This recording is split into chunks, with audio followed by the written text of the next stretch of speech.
താൻ വിചാരിച്ചാൽ ഇന്ന് പിന്മാറാം.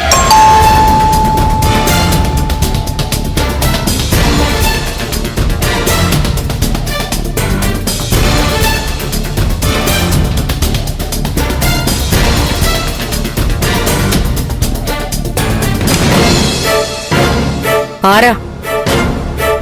സിദ്ധാർത്ഥൻ സാറില്ലേ? ഇല്ല, എന്താ കാര്യം?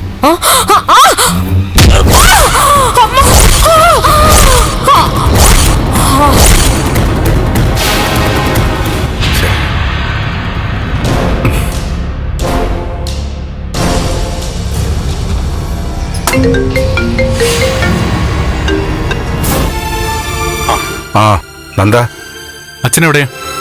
ഞാൻ പുറത്താ. അച്ഛൻ വിഷമിക്കരുത്. അമ്മയെ ഞാൻ വിളിച്ചിരുന്നു. അച്ഛൻ വീട്ടിൽ പോണം. അമ്മയോട് ക്ഷമയോട് കാര്യങ്ങൾ സംസാരിക്കണം. ക്ഷമയോടെ സംസാരിക്കാനോ? പ്രഭയോടോ? അതിന് അവള് ക്ഷമ കാണിക്കണ്ടേ? എന്ത് സംസാരിച്ചാലും അത് വഴക്കിലേ അവസാനിക്കൂ. ആ അച്ഛാ, ഞാൻ ദേവിക്ക് കൊടുക്കുക. മോളെ, എന്റെ പ്രശ്നങ്ങൾ ആലോചിച്ച് വിഷമിക്കരുത്. തെരഞ്ഞെടുപ്പിന്റെ നിർണായക ഘട്ടത്തിലേക്ക് കടക്കുക. അച്ഛൻ മാത്രമല്ല, ചന്ദ്രോത്തിൽ എല്ലാരും അസ്വസ്ഥരാ. എല്ലാം ശാന്തമാവാൻ ഒറ്റ വഴിയുള്ളൂ. നീ പറഞ്ഞുകൊണ്ട് വരുന്ന വഴി എനിക്ക് മനസ്സിലായി.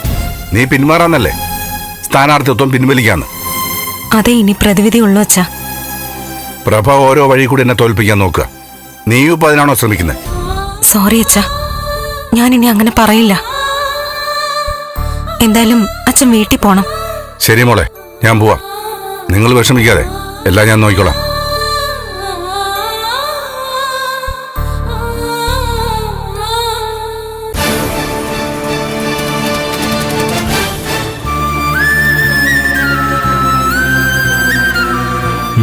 അച്ഛനെന്താ പറഞ്ഞേ?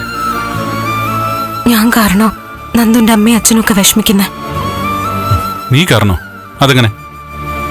ഞാൻ തെരഞ്ഞെടുപ്പിൽ മത്സരിക്കുന്നുണ്ടല്ലേ ഈ പ്രശ്നങ്ങളെല്ലാം ഉണ്ടായത്. ദേവി, ആവശ്യമില്ലാത്തൊന്നും സംസാരിക്കണ്ട. എല്ലാം സംഭവിച്ചു കഴിഞ്ഞില്ലേ? രാഷ്ട്രീയ കാര്യങ്ങളെല്ലാം അച്ഛൻ പറയുന്ന പോലെയും നമ്മുടെ ജീവിതത്തിന്റെ കാര്യങ്ങൾ ഞാൻ പറയുന്ന പോലെയും നീ അങ്ങ് കേട്ടാ മതി. ഏയ്, എന്താന്നും മിണ്ടാത്തെ? അന്ന് പ്രസംഗിച്ചതുപോലെ താലിയുടെ മാഹാത്മ്യവും സ്ത്രീ ശാക്തീകരണവും ഒക്കെ വിളിച്ചു പറ, കേക്കട്ടെ. ഒന്ന് പോന്നെന്തോ.